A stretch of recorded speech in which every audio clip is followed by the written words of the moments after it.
बहुत स्वागत है आपका। Thank you very much for coming to the session. तो आज की प्रैक्टिस हम शुरू करते हैं। देखिए, आज के सेशन में हम करेंगे कुछ डेली यूज के सेंटेंसेस की प्रैक्टिस और कंटिन्यूअसली इंग्लिश बोलने की प्रैक्टिस। एक बच्चे के बारे में हम बात कर रहे हैं, बच्चे का बिहेवियर, उसकी डिमांड्स बताएंगे हम। जैसे कंटिन्यूअसली हम हिंदी में किसी के बारे में बताते हैं, तो उस कंडीशन में कंटिन्यूअसली 10-5 सेंटेंसेस जब हमको बोलने पड़ते हैं, तो सेंटेंसेस कंटिन्यूअसली नहीं बोल पाते हैं, एक दो सेंटेंस बोल के रुक जाते हैं। तो उस चीज को हम यहाँ पर सीखेंगे कि वो प्रॉब्लम क्यों आती है, just because of the translation. Translation नहीं करना है, इंग्लिश में सोचने की जो आदत है वो कैसे पड़ेगी, उस चीज की हम यहाँ पे प्रैक्टिस करेंगे। So I be sharing my screen with you. Screen में आपके साथ मैं शेयर कर देता हूँ। Session is not gonna be very long, it will hardly be 15 minutes I believe. So please stay tuned and watch it to the end. काफी ज्यादा useful session होगा। जैसे पहला सेंटेंस है, वो जो कुछ भी देखता है मोबाइल पे उसे मांगने लगता है। Actually I am talking about my 3-year-old सन। 3 साल का बच्चा है, तो उसके बिहेवियर के हम यहाँ पे बात कर रहे हैं। वो क्या क्या करता है, सो वो जो कुछ भी मोबाइल पे देखता है उसे मांगने लगता है। बिल्कुल सिंपल तरीके से आप बोल के देखिए, what ever he sees on mobile starts asking for it. देखिए, यहाँ पर हम चेंज क्या क्या कर सकते हैं। एक बात को 100 तरीके से कहा जा सकता है। ऑल्टरनेट जब तक पता नहीं होंगे तब तक फ्लुएंसी नहीं आएगी, तो ऑल्टरनेट पता होने चाहिए। देखिए, what ever he looks on mobile starts asking for it. दो सेंटेंसेस हमने तोड़ तोड़ के बोले हैं, लेकिन अलग अलग हैं ये सेंटेंसेस, इनको बस समझना होता है। What ever he looks on mobile starts asking for it. Asking की जगह आप डिमांड कर दो, what ever he looks on mobile starts demanding for it.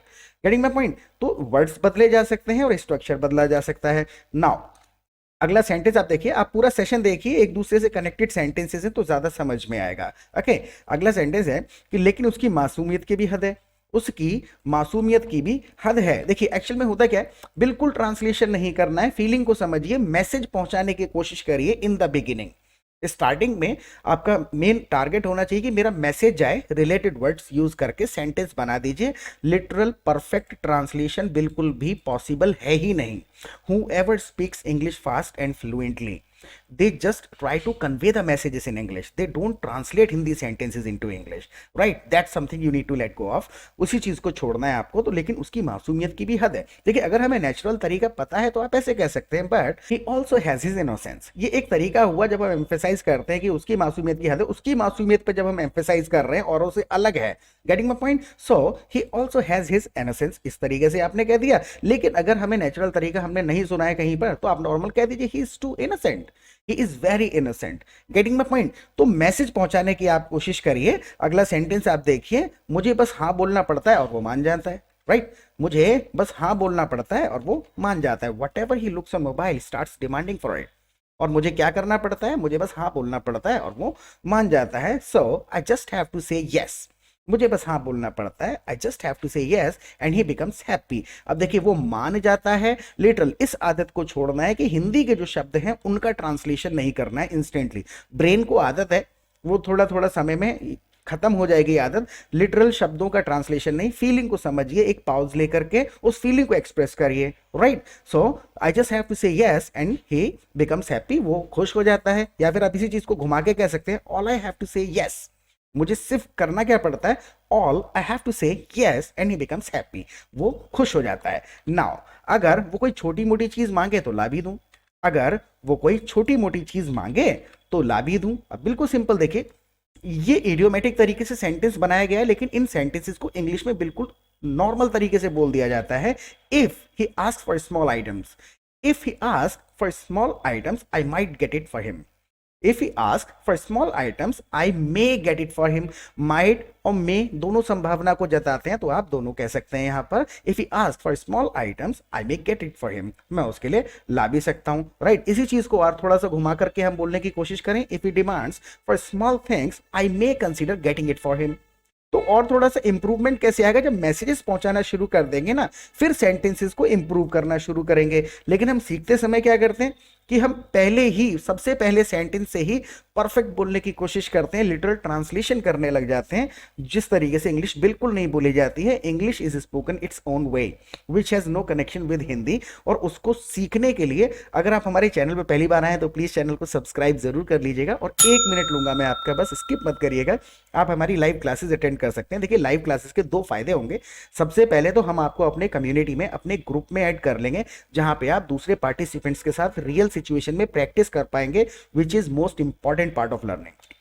अगर आप रियल सिचुएशन में प्रैक्टिस नहीं कर रहे हैं ना, तो सिर्फ ट्रांसलेशन की ही आदत पड़ती चली जाएगी, मन में सोचेंगे फिर उसका ट्रांसलेशन बनाएंगे। लेकिन ग्रुप में 300 करीबन पार्टिसिपेंट्स होते हैं, तो ग्रुप में जब आप उनके साथ रियल सिचुएशन में बातें करेंगे, कॉन्वर्सेशन लोग करते रहते हैं, तो हमें इंडिविजुअल रैंडम सेंटेंसेस पता चलते हैं कि इस सिचुएशन में क्या कहा जा सकता है और कितने तरीके से इस बात को कहा जा सकता है। दूसरों की इंग्लिश को सुनना बहुत ज्यादा जरूरी है। ज्यादा चीजें नहीं होती हैं सीखने की, बस उसके वेरिएशंस पता होने चाहिए हमको कि किस तरीके से इस बात को कहा जा सकता है। तो ग्रुप में आप चैटिंग कर सकते हैं, फोन पे किसी के भी साथ बात कर सकते हैं, बोल के प्रैक्टिस करेंगे तो आदत में आएंगे सेंटेंसेस जो आपको ऑलरेडी आते हैं, राइट। और शाम को जब लाइव क्लासेस होती है तो वहां पर भी we simply come together every evening for 2 hours and we discuss anything in English. English में ही डिस्कशन करते हैं लोग, अपने अपने ग्रामर के रूल्स पूछते हैं, कंसेप्ट्स हैं, किसी को डाउट होता है किसी को सेंटेंस को लेकर के, तो उस सेशन में जब आप 1.5-2 घंटा रोजाना बैठेंगे, 150-200 नए नए सेंटेंसेस सुनेंगे, उनका स्ट्रक्चर, लॉजिक, ग्रामर, यूसेज साथ के साथ जब समझेंगे तो 15-20 दिन में कंसेप्ट्स क्लियर हो जाएंगे and you will start speaking English fast, fluently and confidently the way you want to speak. 50 करीबन ग्रामेटिकल रूल्स होते हैं और 300 करीबन रेडीमेड स्ट्रक्चर्स होते हैं, बस वही हमको सीखने हैं, तो समझ लीजिए पूरी इंग्लिश आ गई, राइट। और फीस की बिल्कुल चिंता मत करिएगा, लाइव क्लासेस में मोस्ट वेलकम है आपका, प्लीज क्लासेस में आप आइए, वहां पर डिस्कशन करेंगे, फ्रेंड्स मिल जाएंगे, प्रैक्टिस पार्टनर्स मिल जाएंगे। Okay, let's get back to it now. वो केवल 3 साल का है और केटीएम बाइक मांग रहा है। देखिए इसमें एज बताने की जो बात है थोड़ा सा समझना पड़ेगा। He is just 3 and asking for a KTM bike. वो केवल 3 साल का। देखिए जब हम एज की बात करते हैं ना, तो एक थोड़ा स्टैंडर्ड एक तरीका है एज बताने का। मैं यहाँ कहूँ तो हम ऐसे कह सकते हैं he is just 3 years old. आप ऐसे कह दीजिए he is just 3 years old, तो पूरा कर दिया आपने। और अगर ईयर्स नहीं यूज करेंगे तो आप इतना कह के छोड़ सकते हैं he is just 3 and asking for a KTM bike. KTM bike मांग रहा है। केटीएम बाइक आपको पता है ना, वो बहुत ऊंची सी बाइक होती है, वो लड़के लोग चलाते हैं जो। तो आप देखिए उसमें होता क्या है, आपको पता है ये बाइक कितने की आती है। अब मैं आपसे पूछ रहा हूँ, आपको ही क्वेश्चन किसी से पूछना पड़े, क्या आपको पता है ये बाइक कितने की आती है, तो लिटरल कितने की आती है का ट्रांसलेशन नहीं, समझिए प्राइस की बात कर रहे हैं, प्राइस पूछना है हमको। Do you know how much this bike cost. आपने एक नॉर्मल तरीके से पूछ लिया, do you know how much this bike cost, एक तरीका हो गया। अब इसी चीज को प्राइस जब पूछ रहे हैं, फीलिंग है, तो कई तरीके से कहा जा सकता है। ऐसे पूछ लीजिए, do you know the price of this bike, do you know the price of this bike, तब भी ठीक है। तो कहने का तात्पर्य यही है कि आप सेंटेंसेस को ना सोच करके फीलिंग को सोचिए, उसको बताने की कोशिश करिए। So do you know how much this bike cost, कितनी कीमत है इस बाइक की। जो मॉडल वो मांग रहा है वो 3 लाख रुपए का है। बाइक में मॉडल आते हैं, तो जो मॉडल वो मांग रहा है वो 3 लाख रुपए का है। अब हमको एम्फेसाइज करना है उस मॉडल पे, जो मॉडल वो मांग रहा है वो 3 लाख रुपए का है। तो देखिए दा से स्टार्ट कर देंगे, दा लगा के आपने ना थोड़ा एम्फेसाइज कर दिया उस मॉडल के ऊपर। The model he is asking for, the model he is asking for is worth 3 lakh, वो 3 लाख रुपए का है। आप वर्थ यहां से हटा भी सकते हैं, the model he is asking for is 3 lakh, इतना कह के आप छोड़ दीजिए। तो वर्थ लगा देंगे तो और अच्छी बात है, नहीं लगाएंगे तो और ज्यादा कंसाइज वर्जन है वो और अच्छे तरीके से बिल्कुल नेचुरल साउंड करेगा। So the model he is asking for is 3 lakh, 3 lakh रुपए का है। सो अब मैं आपसे एक सवाल पूछूंगा, आपको उसका जवाब कमेंट सेक्शन में देना है।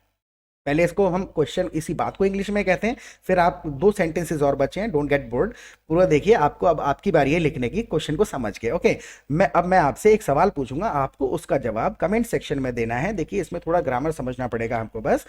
I'll ask you a question, मैं आपसे एक सवाल पूछूंगा, I will ask you a question। थोड़ा और ज्यादा मैं एम्फेसाइज करके कह दूं तो इसको ऐसे कह सकते हैं, I'm gonna ask you a question। तो यानी कि मैं भी तुरंत पूछने वाला हूं, I'm gonna ask you a question and you have to answer it। देखिए you have to answer it, जब आंसर वर्ड यूज करेंगे तो उसके साथ टू वगैरह नहीं लगेगा। इसी चीज को आप ऐसे कह सकते हैं, I'm gonna ask you a question and you have to reply to it। तो जहां रिप्लाई यूज करेंगे वहां टू यूज कर लेंगे और आंसर के साथ यूज नहीं करना है, right. So I am gonna ask you a question and you have to answer it in the comment section.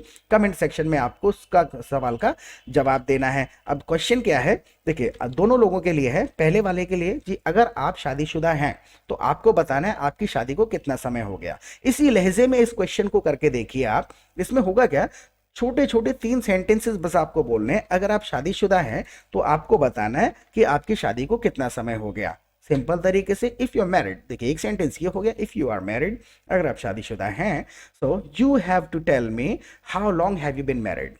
If you are married you have to tell me how long you have been married.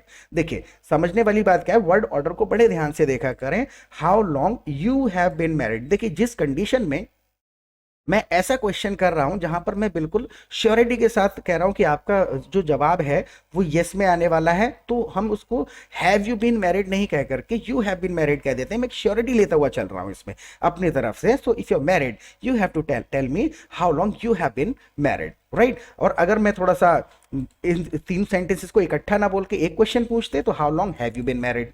Getting my point? यहां पर surety बताने की हमने कोशिश करी है। दूसरा sentence है, देखिए, और अगर आपकी शादी अभी तक नहीं हुई है तो बताओ क्यों। अगर आपकी शादी अभी तक नहीं हुई है तो बताओ क्यों नहीं हुई है। इसी चीज को इसी तरीके से पूछ के देखिए, 100 तरीके से कहा जा सकता है। If you are not married yet, अभी तक आपकी शादी नहीं हुई है, if you are not married yet why hasn't it happened, ऐसे कह दिया आपने, क्यों नहीं हुई है। दूसरे तरीके से कह करके देखिए, if you haven't gotten married yet, if you haven't gotten married yet tell me why, right. देखिए एक चीज और है इसमें logic, if you haven't gotten married yet या फिर if you have not got married yet. Got और gotten दोनों थर्ड फॉर्म के तरीके से बोले जा सकते हैं। ब्रिटिश और अमेरिकन का थोड़ा सा फर्क है। जैसे मैं ये कह सकता हूं I have got late, I have gotten late, both are correct, right. तो इस सेशन के बारे में प्लीज आप पहले इन क्वेश्चंस के आंसर लिखिएगा और प्लीज फीडबैक जरूर दीजिएगा कि इससे थोड़ा बहुत आपको लॉजिक ऑफ इंग्लिश समझ में आया कि नहीं आया। प्रैक्टिस करते रहे, फिर मिलेंगे एक नए सेशन के साथ। Till then bye.